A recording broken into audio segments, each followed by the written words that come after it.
Marcos, capítulo 4. E outra vez começou a ensinar junto ao mar, e ajuntou-se a ele grande multidão, de sorte que ele entrou e assentou-se num barco sobre o mar. E toda a multidão estava em terra junto ao mar. Ensinava-lhes muitas coisas por parábolas e lhes dizia na sua doutrina: Ouve, eis que saiu o semeador a semear. E aconteceu que, semeando ele, uma parte da semente caiu junto ao caminho, e vieram as aves do céu e a comeram. E outra caiu sobre pedregais, onde não havia muita terra, e nasceu logo, porque não tinha terra profunda. Mas saindo o sol, queimou-se, e porque não tinha raiz, secou-se. E outra caiu entre espinhos, e crescendo os espinhos, a sufocaram, e não deu fruto. Outra caiu em boa terra, e deu fruto, que vingou e cresceu. E um produziu 30, e outro 60, e outro 100.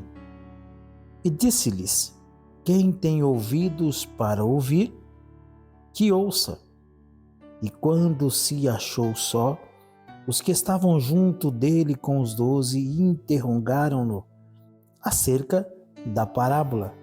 E ele disse-lhes: A vós vos é dado saber os mistérios do reino de Deus, mas aos que estão de fora todas essas coisas se dizem por parábolas, para que vendo, vejam e não percebam, e ouvindo, ouçam e não entendam, para que não se convertam e lhes sejam perdoados os pecados. E disse-lhes: Não percebeis esta parábola? Como, pois, entendereis todas as parábolas? O que semeia, semeia a palavra, e os que estão junto ao caminho são aqueles em que a palavra é semeada. Mas tendo eles a ouvido, vem logo Satanás e tira a palavra que foi semeada no coração deles. Mesma sorte os que recebem a semente sobre pedregais, que ouvindo a palavra logo com prazer a recebem, mas não têm raiz em si mesmos. Antes são temporãos, depois sobrevindo tribulação ou perseguição por causa da palavra, logo se escandalizam. E outros são os que recebem a semente entre espinhos, os quais ouvem a palavra, mas os cuidados deste mundo e os enganos das riquezas e as ambições de outras coisas, entrando, sufocam a palavra e fica infrutífera. E os que recebem a semente em boa terra são os que ouvem a palavra e a recebem, e dão fruto, um a 30, outro a 60, e outro a 100 por um. E disse-lhes: Vem porventura a candeia para ser posta debaixo do cesto ou debaixo da cama? Não vem, antes para se colocar no velador, porque nada há encoberto que haja de ser manifesto, e nada se faz para ficar oculto, mas para ser descoberto. Se alguém tem ouvidos para ouvir, que ouça. E disse-lhes: Atendei o que ides ouvir. Com a medida com que medirdes, vos medirão a vós, e ser-vos-á ainda acrescentada, porque ao que tem ser-lhe-á dado, e ao que não tem, até o que tem lhe será tirado. E dizia: O reino de Deus é assim como se um homem lançasse semente à terra, e dormisse e se levantasse de noite ou de dia, e a semente brotasse e crescesse, não sabendo ele como. Porque a terra por si mesma frutifica, primeiro a erva, depois a espiga, e por último o grão cheio na espiga. E quando já o fruto se mostra, mete-lhe logo a foice, porque está chegada a ceifa. E dizia: a que semelharemos o reino de Deus? Ou com que a parábola o representaremos? É como um grão de mostarda, que quando se semeia na terra, é a menor de todas as sementes que há na terra.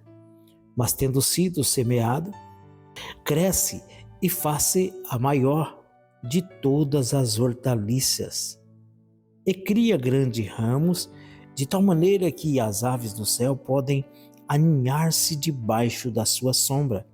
E com muitas parábolas, tais dirigia a palavra segundo o que podiam compreender. E sem parábolas nunca lhes falava, porém tudo declarava em particular aos seus discípulos. E naquele dia, sendo já tarde, disse-lhes: passemos para outra margem. E eles, deixando a multidão, o levaram consigo, assim como estavam no barco. E havia também com ele outros barquinhos.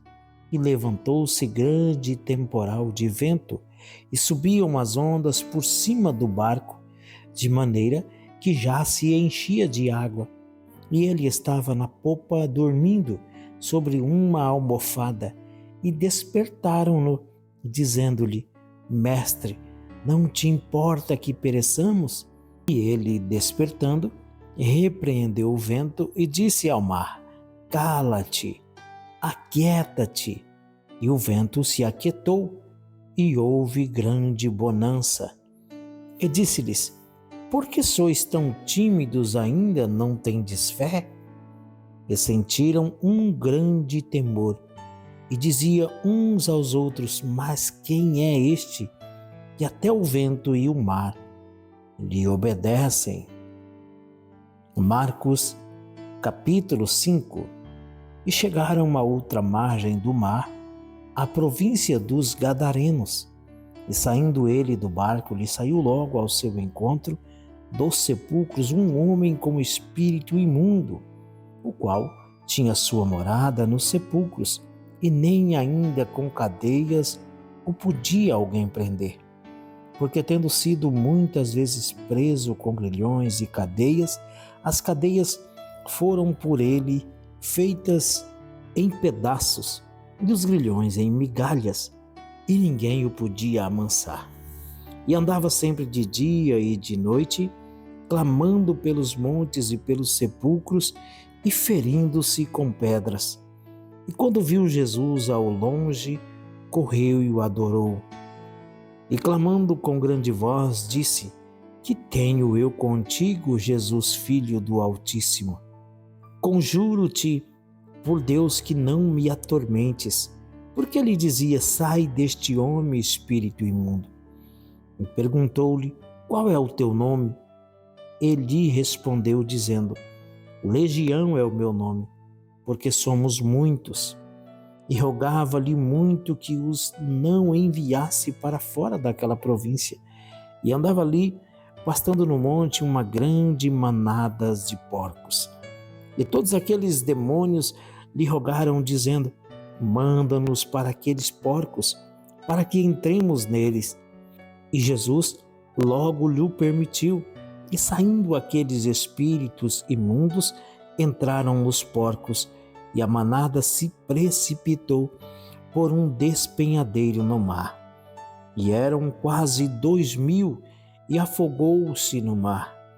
E os que apacentavam os porcos fugiram e o anunciaram na cidade e nos campos.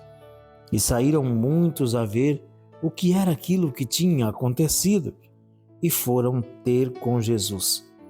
E viram o endemoniado, o que tivera a legião, assentado, vestido em perfeito juízo, e temeram. E os que aquilo tinham visto, contaram-lhes o que acontecera ao endemoniado e acerca dos porcos, e começaram a rogar-lhe que saísse do seu território. E entrando ele no barco, rogava-lhe o que fora endemoniado que o deixasse estar com ele, Jesus, porém, não lhe permitiu, mas disse-lhe: vai para a tua casa, para os teus, e anuncia-lhes quão grandes coisas o Senhor te fez e como teve misericórdia de ti. E ele foi e começou a anunciar em Decápolis quão grandes coisas Jesus lhe fizera, e todos se maravilhavam. E eis que chegou um dos principais da sinagoga, por nome Jairo, e vendo-o prostrou-se aos seus pés e rogava-lhe muito, dizendo: minha filha está moribunda. Rogo-te que venhas e lhe imponhas as mãos para que sare e viva. E foi com ele e seguiu uma grande multidão que o apertava. E certa mulher que havia 12 anos tinha um fluxo de sangue e que havia padecido muito com muitos médicos e despedindo tudo quanto tinha, nada lhe aproveitando isso, antes indo a pior. Ouvindo falar de Jesus, veio por detrás entre a multidão e tocou na sua vestimenta, porque dizia: se tão somente tocar nas suas vestes, sararei. E logo se lhe secou a fonte do seu sangue, e sentiu no seu corpo estar já curada daquele mal. E logo Jesus, conhecendo que a virtude de si mesmo saíra, voltou-se para a multidão e disse: quem me tocou nas minhas vestes? E disseram-lhe os seus discípulos: vês que a multidão te aperta e dizes: quem me tocou? E ele olhava em redor para ver a que isso fizera. Então a mulher, que sabia o que lhe tinha acontecido, temendo e tremendo, aproximou-se e prostrou-se diante dele e disse-lhe toda a verdade. Ele disse: filha, a tua fé te salvou. Vá em paz e ser curada deste mal. Estando ele ainda falando, chegaram alguns dos principais da sinagoga, a quem disseram: a tua filha está morta. Para que enfadas mais o mestre? E Jesus, tendo ouvido estas palavras, disse ao principal da sinagoga: não temas, crê somente. E não permitiu que alguém o seguisse, a não ser Pedro, Tiago e João, irmão de Tiago. E tendo chegado à casa do principal da sinagoga, viu o alvoroço e os que choravam muito e pranteavam. E entrando, disse-lhes: por que vos alvoroçais e chorais? A menina não está morta, mas dorme. E riram-se dele. Porém, ele, tendo os feito sair, tomou consigo o pai e a mãe da menina e os que com ele estavam, e entrou onde a menina estava deitada. E tomando a mão da menina, disse-lhe: Talita cumi, que traduzido é: menina, a ti te digo, levanta-te. E logo a menina se levantou e andava, pois já tinha 12 anos.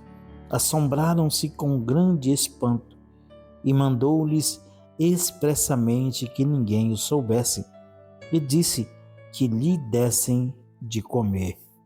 Marcos capítulo 6. E partindo dali chegou à sua terra, e os seus discípulos o seguiram. E chegando o sábado, começou a ensinar na sinagoga, e muitos ouvindo se admiravam, dizendo: de onde lhe vêm essas coisas? E que sabedoria é esta que lhe foi dada? E como se fazem tais maravilhas por suas mãos? Não é este o carpinteiro, filho de Maria e irmão de Tiago e de José e de Judas e de Simão? Não estão aqui conosco suas irmãs? E escandalizavam-se nele. E Jesus lhes dizia: não há profeta sem honra senão na sua terra, entre os seus parentes e na sua casa. E não podia fazer ali obras maravilhosas, somente curou alguns poucos enfermos, impondo-lhes as mãos. E estava admirado da incredulidade deles, e percorreu as aldeias vizinhas ensinando. Chamou a si os 12 e começou a enviá-los de 2 a 2 e deu-lhes poder sobre os espíritos imundos e ordenou-lhes que nada tomassem para o caminho, senão um bordão, nem alforge, nem pão, nem dinheiro no cinto, mas que calçassem sandálias e que não vestissem 2 túnicas. E dizia-lhes: na casa em que entrardes, ficai nela até partirdes dali. E quando alguns vos não receberem, nem vos ouvirem, saindo dali, sacudi o pó que estiver debaixo dos vossos pés, em testemunho contra eles. Em verdade vos digo que haverá mais tolerância no dia do juízo para Sodoma e Gomorra do que para os daquela cidade. E saindo eles, pregavam ao povo que se arrependesse, e expulsavam muitos demônios, e ungiam muitos enfermos com óleo, e os curavam. E ouviu isso o rei Herodes, porque o nome de Jesus se tornava notório. E disse João: o que batizava ressuscitou dos mortos, por isso estas maravilhas operam nele. Outros diziam: é Elias. E diziam outros: é um profeta, ou como um dos profetas. Herodes, porém, ouvindo isso, disse: este é João, que mandei degolar, e ressuscitou dos mortos, porquanto o mesmo Herodes mandara prender a João e encerrá-lo, manietado no cárcere, por causa de Herodias, mulher de Filipe, seu irmão, porquanto tinha casado com ela. Pois João dizia a Herodes: não te é lícito possuir a mulher de teu irmão. E Herodias o espiava e queria matá-lo, mas não podia, porque Herodes temia a João, sabendo que era varão justo e santo, e guardava-o com segurança, e fazia muitas coisas atendendo-o, e de boa vontade o ouvia. E chegando uma ocasião favorável, em que Herodes, no dia do seu aniversário, dava uma ceia aos grandes e tribunos e príncipes da Galileia, entrou a filha da mesma Herodias e dançou, e agradou a Herodes e aos que estavam com ele à mesa. Disse então o rei à jovem: pede-me o que quiseres e eu te darei. E jurou-lhe, dizendo: tudo o que me pedires te darei, até a metade do meu reino. E saindo ela, perguntou a sua mãe: que pedirei? E ela disse: a cabeça de João Batista. E entrando apressadamente, pediu ao rei, dizendo: quero que imediatamente me des num prato a cabeça de João Batista. E o rei entristeceu-se muito. Todavia, por causa do juramento e dos que estavam com ele à mesa, não lhe quis negar.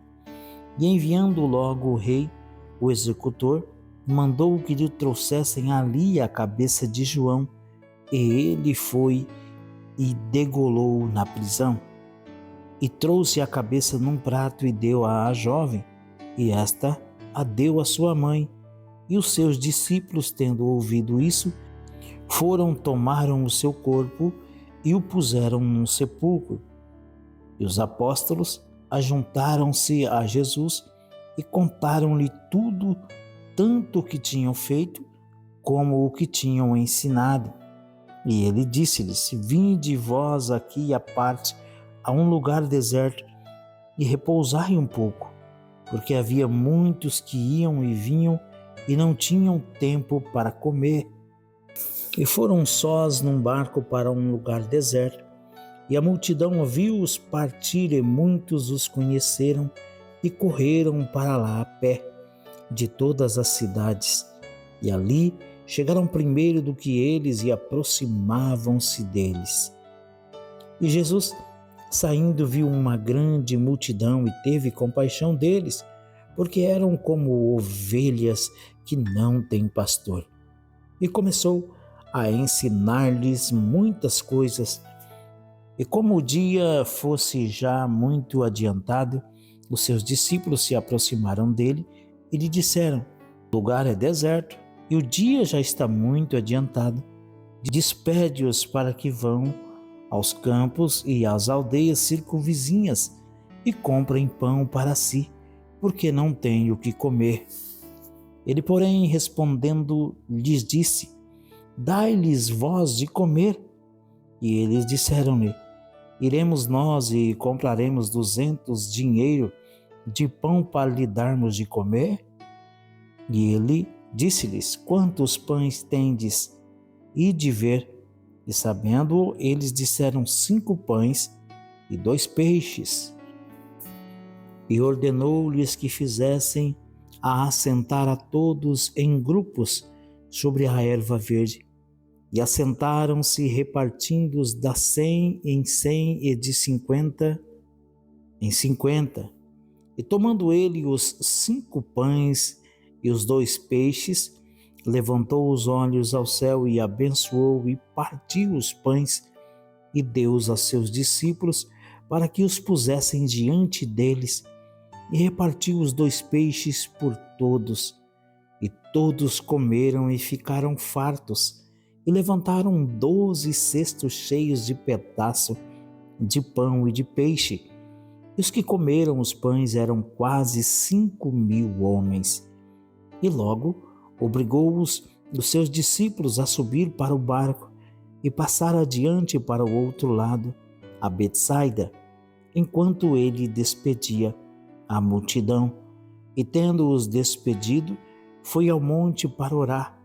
E sobrevindo a tarde, estava o barco no meio do mar e ele sozinho em terra.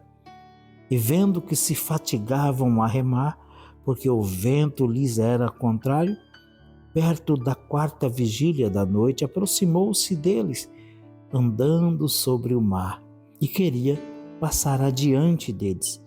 Mas quando eles o viram andar sobre o mar, pensaram que era um fantasma e deram grandes gritos, porque todos o viram e perturbaram-se.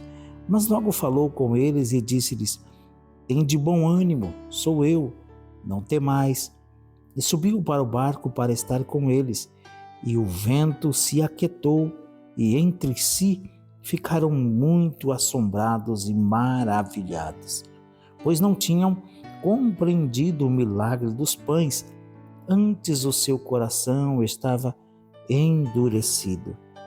E quando já estavam no outro lado, dirigiu-se à terra de Genezaré, e ali atracaram. E saindo eles do barco, logo o conheceram e percorreram toda a terra em redor. Começaram a trazer em leitos onde quer que sabiam que ele estava, os que se achavam enfermos. E onde quer que entrava, ou em cidade, ou em aldeias, ou no campo, apresentavam os enfermos nas praças e rogavam-lhe que os deixasse tocar ao menos na orla da sua veste. E todos os que lhe tocavam saravam.